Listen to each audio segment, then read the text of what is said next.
Hey, I'm Chris. I'm Jeanette. And this is Movie Night, Date Night podcast. Bad movie night. Yeah, bad movie night. So, we ended up watching Sand Sharks on Jeanette's recommendation. It was a friend that recommended it for me. And we knew it was bad when before we watched it. It's the 2011 seminal work, Sand Sharks, starring Corin Nemec, Brooke Hogan, Vanessa Lee Evagon, and a couple other things. So Edgar Allan Poe the Fourth. Edgar Allan Poe the Fourth is the mayor. We couldn't find out if it was that Edgar Allan Poe relation-wise, but I mean, the fourth, it kind of added up that he was. Anyway, so we're gonna talk about the movie, and then maybe we'll rate it if we figure out a rating thing. I don't know. How many bags of bad popcorn it is. So, very first thing I thought, aside from Edgar Allan Poe the Fourth, was so this is your classic prehistoric monster movie. I just thought it was just a really bad rip-off of South Beach in the first scene when it came up. Well, that and the whole thing is a really bad rip-off of Jaws. I mean, don't get me wrong there. So, the scene opens with the guys out on the dirt bike. I should warn people, spoilers, if you're really concerned about your Sand Sharks experience getting spoiled, maybe you should stop listening. Yes. However, if you don't care, feel free to watch it on Netflix, but I would recommend not doing that. So anyway, it starts out with some guys on some dirt bikes, you know, doing their dirt bike thing on the sand. Oh, you should say that sand sharks are sand sharks that swim in sand. Yes, and we need to explain that clearly. Don't worry, there'll be a totally plausible scientific explanation for that a little bit later. They're prehistoric sand sharks. Yeah, prehistoric sand sharks. So anyway, they're doing the dirt bike thing. Naturally, a guy falls off his dirt bike and it won't start, and he promptly gets eaten. So yeah. So all they find is his helmet. No, helmet and his flag, right? They found the flag, sticking out of the sand. So the bike was buried, and they found when you go out dirt biking or anything out on sand dunes, you'll have a tall flag with like a little yellow triangle looking, orange flag, just so that people can see you coming over dunes well enough in advance, so you guys don't have any collisions. So they come upon it, and they just find like the flag sticking up. And my first thought was, do these sharks just do a shitty job burying evidence, or what is that? Oh, his name was Tim, too. Yeah. The other thing that's worth noting is that when he was trying to escape from the shark, the other guy that got eaten was trying to escape from the shark by driving away. He couldn't have been going any faster than like 4 miles an hour. You could see him wiggling, trying to keep the bike straight because there wasn't enough momentum. But you know, they couldn't do a high-speed chase like that. So all that was found of him was his head inside the helmet. Yeah, and so what did the cops do? They kind of kick at it, which is totally standard operating procedure. So anyway, and they said, "Oh, it looks like his head was dragged in the sand." Yeah. So then we hard cut over to some sort of wannabe Tyler Durden, who we find out a pimp suit, a purple pimp suit. Yeah, who we find out is Jimmy. He's the son of the mayor. And the mayor was the Edgar Allan Poe character, and Corin Nemec was the character with named Jimmy, who starred in Parker Lewis Can't Lose, and he was a popular 90s hit and miss TV star and really bad movies. We found out he also starred in another movie with sharks called Raging Sharks. So obviously his career is going swimmingly, yes. swimming with the sharks. Yes. So yeah, and his button-up shirt is naturally unbuttoned, one button past douche. Yes. Yeah. So. And the other thing that really occurred to me between his conversation with him and his dad is, does anyone in this movie wear a normal suit jacket? Oh yes, he was wearing the typical 80s tweed jacket with non-matching button-up shirt underneath it. Yeah, so comes back to the island and he has a plan for his dad. We'll get into that in a little bit. That's when we cut back to the cops kicking the head. And then it cuts back really disjointedly. They could have done these scenes together instead of making two different hard cuts, but then they cut back to Jimmy and the mayor talking about Jimmy's plan for some sort of, it's called the Sandman Festival, which is basically like a spring break Burning Man. Yes, and his dad calls it a hippie fest, where they'll sing Kumbaya and smoke some dope. Yeah. So then we go to a this movie's all over the map. Then we go to another scene of a couple on the beach. I think the lady was deaf. She must have been deaf from the way she was talking. Oh, just typical, making the boyfriend feel stupid, and Yep. she was trying to get him to rub sunscreen on him, but he was stuck buried in the sand. Yep. So naturally they die. Yes. Yeah, spoilers.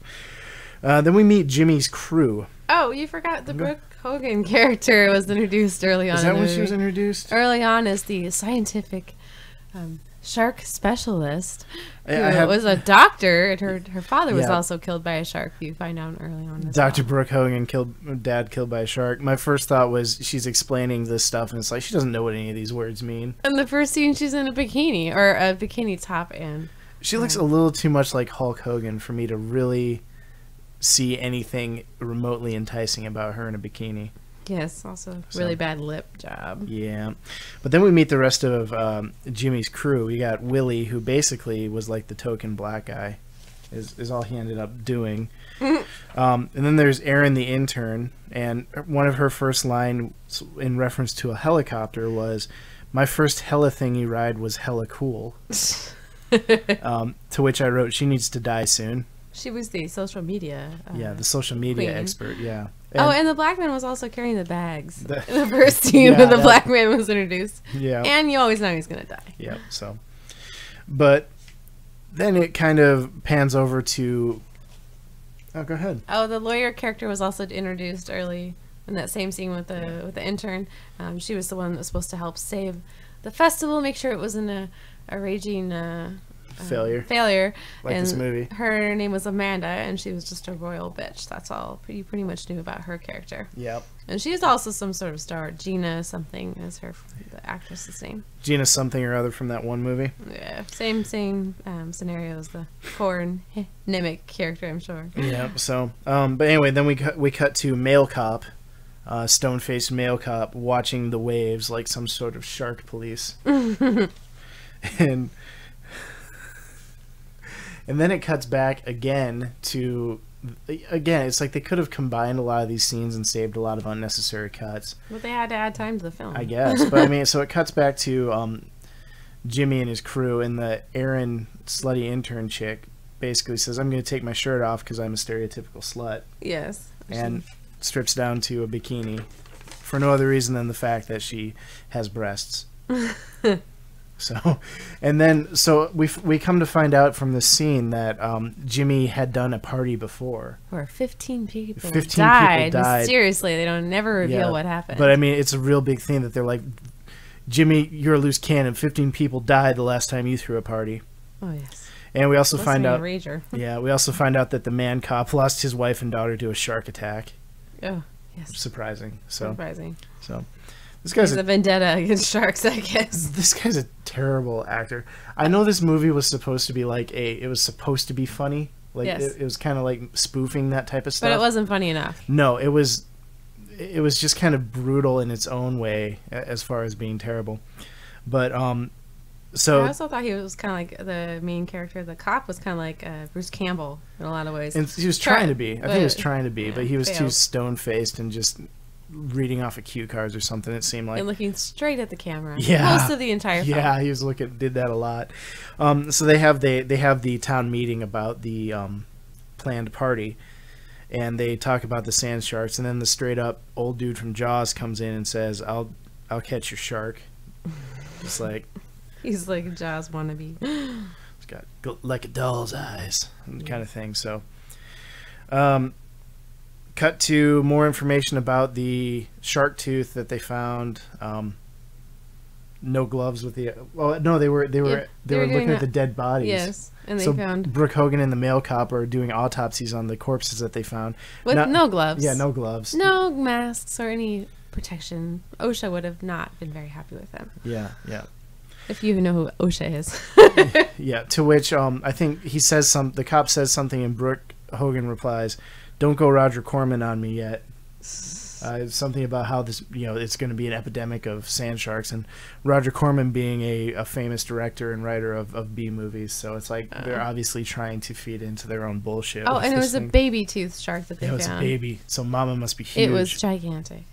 So the thing that's interesting that I found, that I wrote down at this point, is that this movie's plot is it's a terrible plot, but it's so determined to steamroll any sort of character development at all. It's like we don't know who any of these people are.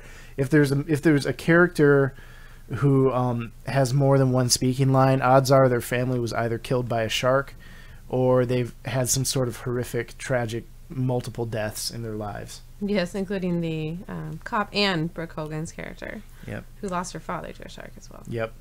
So they move forward with planning the party. The crew is in the hotel room working on getting some social media stuff up and running when the shark jumps out of the sand and bites the power cable. Oh, yes, and kills Sparky, who was that's a little bit later when they go to fix it. Oh, yes. But yeah, they have their main power lines running directly in the sand on the beach, so... Up to the hotel. Yeah. Oh, and they were also recommended to close the beaches because of the whole sharks. Yeah, naturally. So they go down there to find out what's going on with the electricity being cut, and you find out that the guy cop has the electrician guys at gunpoint, and he's like on the verge of snapping. Yeah. To kill them. What are you doing out here? They're just out there to fix the power. What are you doing out here? This guy is... So I don't even know who these people are. Yeah. Supposedly they're part of Jimmy's crew, and they're best friends or whatever. Losing... Yeah. So the mayor's down there too, and everyone's examining stuff, and the mayor walks out to the beach, even though they're safe on land after they prevented one shark attack. Brooke Hogan almost got eaten, which would have been awesome. Mm-hmm. They make it off, and they're like, we're still going to have the party anyway. And the mayor's like, we're not going to have this party. And he walks out to the beach, and he says, I'm trying a line in the sand. He draws a line in the sand and then gets eaten. And the shark must have heard him say sand and ran right up and got him. Which is interesting because Jimmy was like, oh my God, they ate my dad. And that was it. That was literally it. There's no tears. No. Yep. Oh, save him! Jump in the sand. But then they also try and shoot at the fin. You can't really shoot a gun into sand for any effect. Plus, the sharks move really fast. Yeah. So, but come to find out that Sparky, one of the electrician guys, is still out there trying to restore the power, and they're like, "Oh my God, Sparky's out there! Sparky's still out there! Sparky, get off! Sparky, get out of the sand! Come back to the land!" And then he gets eaten. Well, he's holding the two electrical plugs, trying to plug them in, and as right as he gets them to plug in, that's when the shark comes in, eats everything, and it blows up in an explosion of electrical and blood and guts everywhere. Which all the shark guts are chocolate covered. And it looked like CG. It's like they could have done paper mache, they could have done CG, but it looks like they did CG paper mache shark blowing up. It was terrible. Supposedly, I looked into it. It was computer generated. Yeah. And it was pretty much like the scene from the one with Samuel Jackson or whatever. Oh, he gets eaten in this giant, like, really fast. Every single death was like a giant, quick, like, blur of, oh, there goes half a body. Oh, it's back in the sand. That CG cost some money, so they had to move quick. Yeah, they just repeated it over and over through the entire scene of the movie. So they figure, oh, the shark blew itself up with electricity, which I don't know how that happens. Yeah, and there was charred. It made it turn into glass. Remember? Yeah, that'll come into play later. Remember that. That's really crucial. But so they say, oh, we got the shark. We're going to move forward with the festival. So they start up the festival the next day. Everything moves really quick for this huge festival they were supposedly planning. Yes, they were planning when they came to the beginning of the movie, and now all of a sudden it's there. So it's this huge ordeal. It's supposed to be like Woodstock. Yeah, Woodstock for the beach with DJs and stuff like that. The entire country is going to come to this. But there were maybe 30 people. Yeah, and then they just kept replaying those same 30 people in different scenes, different parts, the dance parties. Clever camera angles. Yep. Everyone was running. So, yeah, so naturally, oh my God, there's another shark. Oh. And, oh my God, there's a lot of sharks. But what I've come to find out is that it seems like sand sharks don't eat heads. No. They leave the heads behind. Yes, that's true. So, like, lawyer lady gets eaten. Yes, and the intern throws the black guy into a shark. Yeah, he gets eaten because she's trying to further her career. Yes. Again, no one Step really... on the new guy. No one really cared. They're just like, oh, he's dead. Oh, yeah. Let's move on. Anyway, so she locks herself back in like the office trailer they have there so she can be safe from the sharks. Or maybe she's just going to party or something. Yeah. So, but yeah, in between, like, people, the same 30 people running around screaming on the beach, shark will pop up, eat one of them off frame, and then spray people with ketchup. Oh, yeah, the other thing, Brooke Hogan is quoted saying that mother's looking for her newborn. That was the one that was, had attacked the first couple of people. Yep. So they were just searching for her little baby. Yeah, it's really touching. So they're trying to get everyone off the beach. Girl cop gets bitten in half.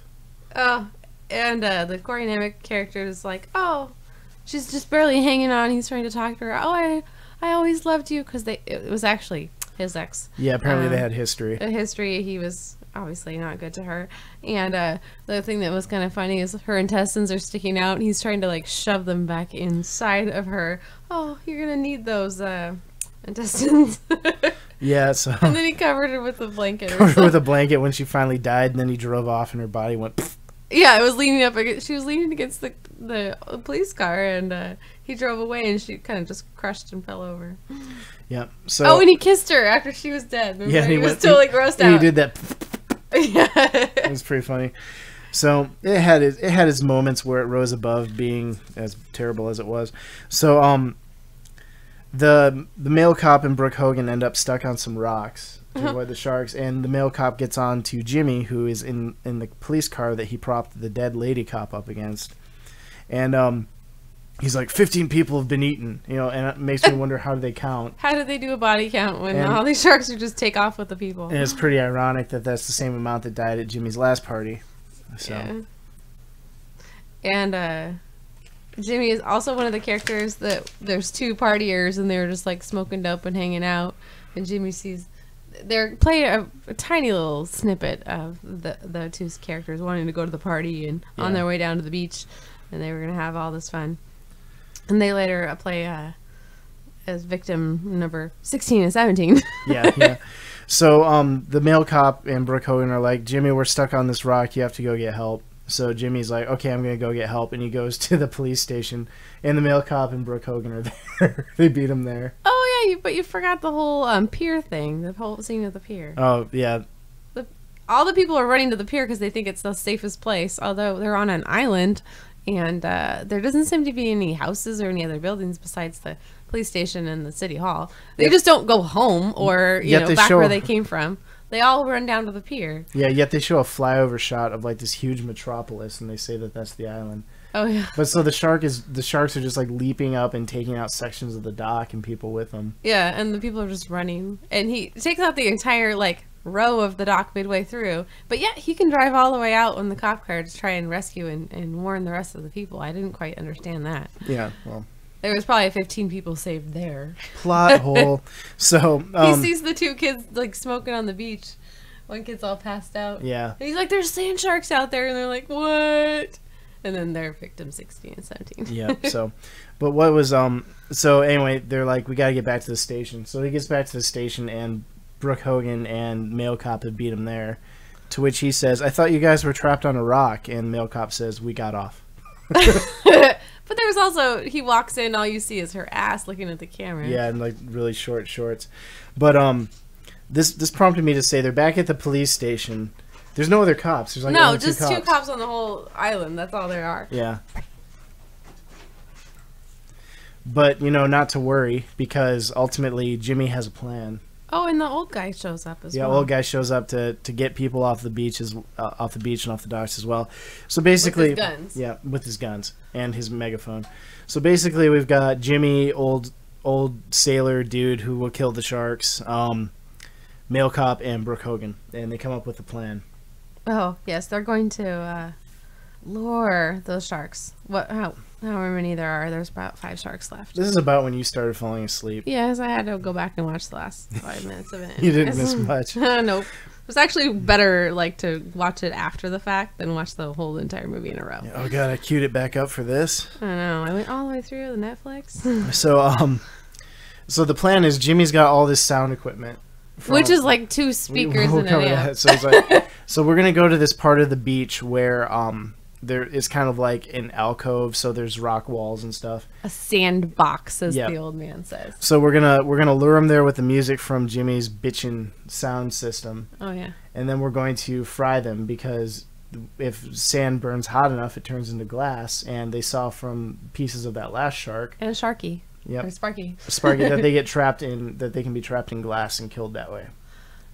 So yeah, that's the scientist Brooke Hogan comes up with this plan. So and explains it so well with her. So yeah, with her vocabulary, with her fake lips and Hulk Hogan face. So what Jimmy's bitchin' sound system consists of 2 15-inch mains and a PA. I mean, we're talking like, and the speakers aren't even plugged in. We're talking like low end bar equipment. Like, you would be like, man, we should have brought our PA. If you had to play a gig and that was the only sound equipment they had. This is not like dance party equipment here either. The other thing that was funny is they run on the beach to put the speakers up. The cord is about 6 feet long, and then they pan back just a little bit so that you can't really tell that they didn't pull the cords back to plug them back into the rest of the equipment. Yep. So they get into a bunker that just happens to be located there. This was crazy. On the concrete. Yeah, and right so the they're like, oh, what do we do with the sharks once we get them captured? To which old guy says, oh, by the way, I happen to have some napalm. No, Jimmy has the napalm for some reason. Jimmy has the napalm. Random reason. For a party or something. Like I said, it's like you don't know who these characters are. They all just kind of blend together after a while. The old man has a homemade napalm shooter. Yeah. He converted an M4 into a flamethrower. So let me see. Oh, and they plug in the record player, which to is Ride like of the Valkyrie. one you can buy at Shopko for like $60 that has a CD player and a tape player and a record player. Yeah, it's Ride of the Valkyries. So naturally it attracts the sharks. So they're swimming around in circles. There's like 6 or 7 of them that are swimming around. And then the music cuts out. Yep. Only one speaker. One speaker. But the whole music stops. But they're like, oh my god, the music stopped playing, but all the sharks are there, so why did the music need to play? But so Jimmy's like, don't worry, I'll take care of it. And he runs out there. They're like, no, Jimmy. No, Jimmy, don't do it. And he jumps on top of the speakers, and one of the cables has just like like someone took a pair of scissors to it. Maybe a shark bit it. Yeah, a shark bit it cleanly, even though you only saw fins. You just saw the little wires poking. But he's like, there's no hope. I'll take care of it. And so he jumps back down onto the sand and he starts running around singing and jumping. Row your boat. Despite the fact that the sharks are already there. And they're just swimming around him. Yep. So he leads them closer to the bunker to flamethrower range. Yeah. And they eat him. And like 3 sharks eat him, not just one. Yeah. Like someone bites off his head and the other one bites legs and then the other one eats the body. Yeah, they like trifecta sharked him. And didn't his guts fly all around or something? Yeah, everything flew everywhere. Like the guts like were spraying, and the cop and the Brooke Hogan's character, which I can't remember her name, Dr. some Powers, they're like getting thrown buckets of like on Carrie, like buckets of blood are just like splashing on them. Yep. Like Jimmy weighs like 1,000 pounds, and then intestines and all sorts of body parts fall on him as well. He's just a scrawny dude, so there's no way. So this is where I started writing something Jimmy and napalm. Yeah, but I quit writing at this point. What ends up happening is they burn all the sharks alive, all the sharks die, and they go out there and it's just turned into like this glass bowl with a bunch of guts and stuff. What about the old man? I'll get there. Okay. I'll get there. It's very crucial. It's very crucial. But then they're like, that seemed like it was really easy. And then they look over the horizon and you just see a giant fin. And you go, oh my god, that's Mom. Ugh. So they run back into the bunker. Yes. And this mom shark breaks through concrete. So this is concrete shark. This isn't just sand shark. It swam underneath the concrete, especially. Yeah. Yeah. And isn't that where the old dude gets eaten? No, he's up on the land or something, doesn't he? Climb up on the cliff. Man, I can't remember exactly, but he gets his too. Yeah. So then, in a total Jaws ripoff moment, there's no escape, there's no way out, so they throw the tank of napalm into the shark. After throwing guns at when they run out of ammo and everything. They throw the tank of napalm into the shark's mouth and it starts gnawing on it, and they jump out the little slit of a window in the concrete bunker. And you almost don't think Brooke Hogan's gonna get away. Yeah, and the shark explodes, and Male Cop and Brooke get covered in even more blood. Oh yes, And end of Big Mama Shark. Yep. And then it just kind of...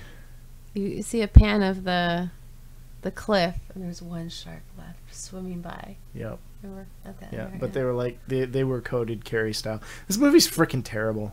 It's barely watchable in the entirety, and in fact, the person that recommended it said they had fast forward multiple times and missed all storylines because they just wanted to see the horrible shark deaths. Yes. So, ideally, we want to find movies for the future that are bad, but almost like earnestly bad, like don't realize they're bad, as opposed to just trying to do it. Yeah. But oh my gosh, just or even finding movies from the trailer like, oh, that looks like it could be really bad. Yeah. So the next one I might pick is a love story. We're not sure. It's my turn to pick. Yeah, you picked this. I picked this one. Yeah. Now, which means I have to watch some stupid action movie. That's. I told really her bad. that if she picked the first one, the next one we're gonna watch is Machete. What? No subtitles. Though. There's no subtitles in it. That's racist. Just because he's Mexican. No. And these are also, we're trying to find movies that are on Netflix and things like that are free. Yeah, so other people can watch them too. And also easily accessible to us with 3 young children. So yes. So we don't even have a rating scale in mind, but this one's kind of like on the low end of it. So well, if you have like 20 minutes to watch the movie really, really quickly on Netflix when you're trying to burn some time, maybe while you're waiting for something. Like if you've got Netflix on your phone and you're in the toilet and you don't have a book. Or if you're on your way to Key West in the airplane, maybe watch this. So maybe we should have like a bad scale of 1 to 10 sand sharks. Oh yeah, that would be good. So this could, well, maybe just 5, 1 to 5 sand sharks. So this would be a 5 sand shark movie because it's probably the worst one we've seen so far. Oh yeah, even though it's the first one. It's the first one, but it's we set knew. the bar. It covers all the bases of being the worst movie ever. It's a bad movie that knows it's bad. But it might have a sequel, so who knows? Oh, good. And they were called dino sharks. That's another thing I wrote dino down. sharks. Prehistoric. They were let by some earthquake. You know, honestly, I was surprised that a movie of this caliber, they didn't fall back on some boobs. Yeah, there was no nudity and really hardly any swearing. Yeah. So they must not have the money to pay any censorship of any kind. Terrible. So, sand sharks gets 5 sand sharks out of 5 on the terrible scale. Yeah. All right. Anything else? Well, at least it wasn't Canadian. Jeez. That's it. All right. So we'll catch everyone next time. Bye.